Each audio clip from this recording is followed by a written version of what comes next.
We are joined today by Anne-Marie Van Kasteren of the softball team. Thank you very much for joining us today. Anytime. Thank you for having me. It's a pleasure to have you on here. And Anne-Marie, you guys had a difficult week during spring break, finishing with an under 500 record, including an unfortunate dropping the series, unfortunately, to 7th-ranked Rollins. Talk about what you thought the team's performance was this week. Well, I thought that the first game we came out on top. We scored 15 runs. And then after that, I think we kind of lost it a little bit. We weren't as motivated as I hope we would be. But I feel like we're stepping forward in a direction that I think that's gonna bring us on top in this conference. And after playing Rollins, I feel like we hung with them, and they're one of the best teams in our conference. So I really think that we competed well, and hopefully we just keep on going forward and making the adjustments that we need to in order to stay on top in our conference. And you talk about moving forward, and this week we have 5 days off before we start our conference series against SSC foe Florida Southern. That's starting on Friday. What are you guys going to do in practice this week to prepare for the mocks? I think we're really going to work on just scoring the run. We play the game. But I just really think that we need to focus in on our pitches, be really selective up at bat, and just play the game, play our game that we've been playing, and just keep doing what we're doing because, I mean, with 10 people, you know, you got to stick together, and I feel like we're doing that. So just keep playing our game. Now, you individually hitting .329 this year, and that's aided by you had a great week as well, 7 hits, 6 runs batted in this 7-game span.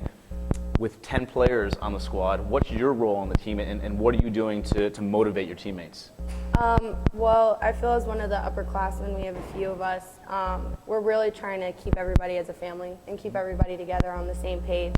But my role is just as important as everyone else's. We need everybody to give 100% all the time. And I feel like that's what we're doing, and that's what we're going to keep trying to do.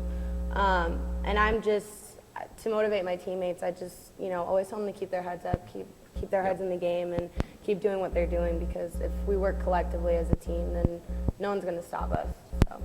Hopefully you guys will work collectively as a team this weekend as they take on Florida Southern. The first game is going to be at 7 p.m. in Lakeland, Florida. We'll have live stats and audio coverage at linfridaynights.com. Good luck. Thank you. Thank you. We are now joined by our head women's golf coach, Danny Randolph. Thank you for joining us, Danny. Now, Coach, you've played in 2 tournaments this spring. Both of them have been finishing 2nd place. How does this team get over that hump? You know, both of them are great finishes. Don't get me wrong. We love 2nd place. You know, but we want to get that tournament champion. What does our team need to do to get to that point? Yeah, we played really well at Kiowa and won that tournament. So the last 2 tournaments that we've had, the fields have been very strong, with number 1 Nova Southeastern being there, and they're probably the best team in the country right now. And that doesn't mean that they have to be for the rest of the year, but they are at this moment, and that's where they're ranked, and I think everyone would say that. But to get to that next level, we just need to honestly kind of get away from our small mistakes that we've made. But the problem is those have added into kind of bigger things. Yeah. So if we can, you know, cut 2 shots a player, then I think we can be right there.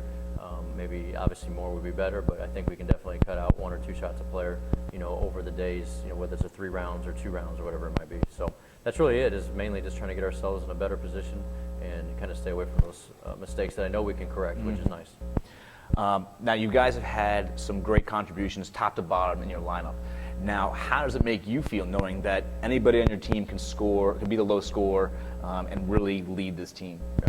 It's kind of comforting, in all honesty, to know that we kind of have 5 players that are all right there together, day in and day out.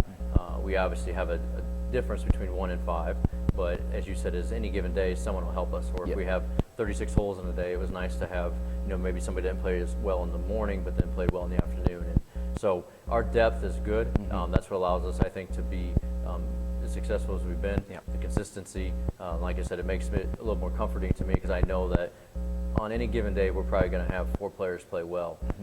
The other day when we struggled a little bit, we had 2 players play well, and that hasn't happened all year. So for us to have that and still, you know, come in second, even though we didn't play that well on the final day at Rollins, but it was, you know, enough to obviously get second. So that's nice. Now you guys you had originally a month layoff after that Kiowa Island. Now you guys have just been rearing and going. This week you're at the SMU Spring Invitational, which is at the National Championship course. This is the second time we've seen it, and we'll see it one more time during the year. But let's talk about this tournament right now. What does the field look like here, and what are you expecting from your team? Is this something where you just want them again to get comfortable with the course in hopes we make that national tournament, or is this hey, again, we want to breed that we need to win every tournament? Well, the field's pretty strong for kind of a spring break time. It's always difficult because sometimes, depending on the weeks of spring break, some tournaments are stronger than others. But Indiana State, which is a Division I team, will be there, and then Barry, California, Pennsylvania will be there, a couple others from the north. And so it's a pretty strong event in the sense of maybe the top 5 somewhere in there, or the top 5 schools at the tournament. So that'll be good for us. But yeah, it's definitely creating a mentality of playing well and doing the best that we can to, obviously try and give ourselves a chance to win. And I think that we can do that. But we'll have to play well. But also too is getting ourselves comfortable with a course that we have seen quite a bit over the last couple of years. And being the national championship site, it's always nice to play there and get, like I said, two more rounds in. Now, the Fighting Knights will be taking part in the SMU Spring Invitational. It begins on Thursday. And for all the results and scores, check back to LynnFightingKnights.com. Thanks, Coach, and good luck. Thank you.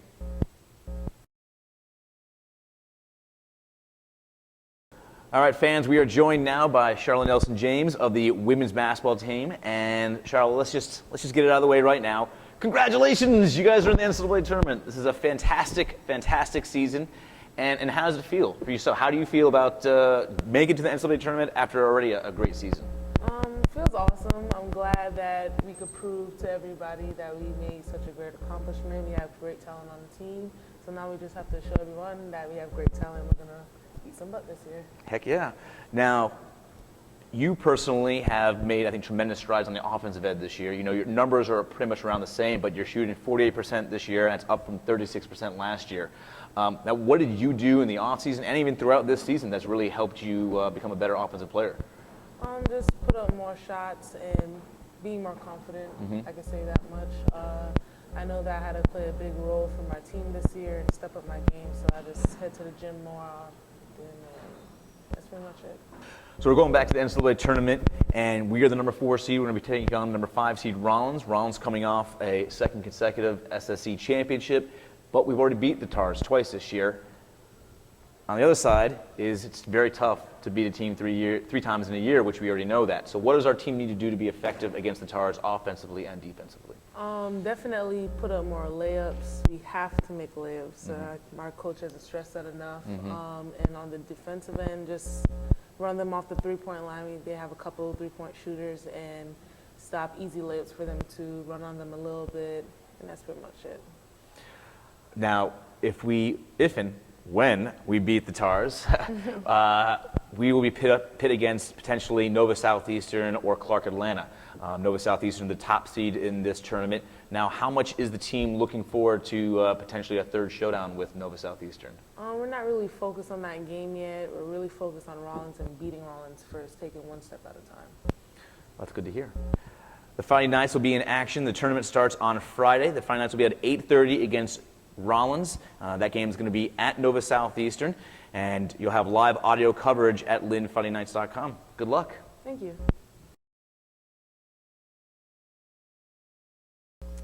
All right, Fighting Night fans, we are joined here now by Enrique Perez with the baseball team. Thank you very much for joining us today. Thank you for having me. You're very welcome. Now, you guys had a pretty amazing week, going 5-0. Especially, you had a big victory over 11th ranked Southern New Hampshire. Talk about the week and how you think the team performed. Well, right now, team is definitely coming together. We struggled a little bit during the beginning of the season, but everyone has learned from the mistakes we've had, and we're learning how to play together. We're learning how to press each other's buttons, and getting hot at the right time right now before conference. Now, yourself, you served as kind of like the catalyst for our team this week. You hit 500, you had 6 runs scored, you had 5 walks. I mean, you were all over the place there, and getting on base, and that was as our leadoff hitter. Now, you started the year lower down the order. Now you move up to the leadoff hitter position. Talk about what the mindset needs to be for that type of hitter. Well, the approach that I've had recently as a leadoff hitter and throughout my entire life is first at bat, you usually want to take pitches, make sure the rest of the team sees what the pitcher's repertoire is, you know, whether he's throwing his curveball for strikes, if he's locating his changeup, you know, just giving them a chance to know what's going on. And first time at bat, I'm just trying to find a way on, get things going, and after that, you just play to the situation. Now, you guys just finished off 5 games in 5 days. I mean, that's got to be just draining. Talk about how, like, the toll that it takes mentally and physically to play 5 consecutive games in 5 days. Well, mentally, you have to come back ready every day. You know, you finish today, you come back tomorrow with a new mindset, same goal. Physically, you have to know your body. You know, during batting practice, today you might not need to take as many hacks, you know, or you know, you might do a little couple more sprints to get your legs going. But I feel our coaching staff and the program has done a good job, has done a good job in preparing us. You know, we have workouts every day. You know, we have conditioning, and they just set us up for success. Now, this week, we play our conference season, start our conference season against Rollins, and you being a first-year guy here with us, you're not quite familiar yet with our conference, but what's the battle plan going to be against the Tars? First and foremost, like Coach Garb says, we're going to focus on ourselves.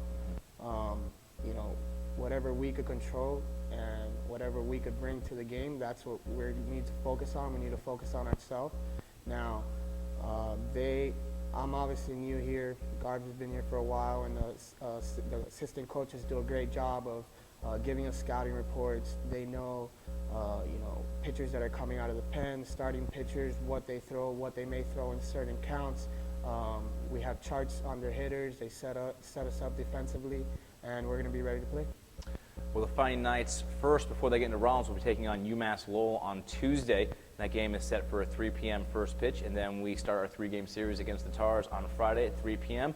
You'll be able to listen to all the action, live stats as well at linfightingknights.com. Good luck this week. Thanks a lot. Thank you.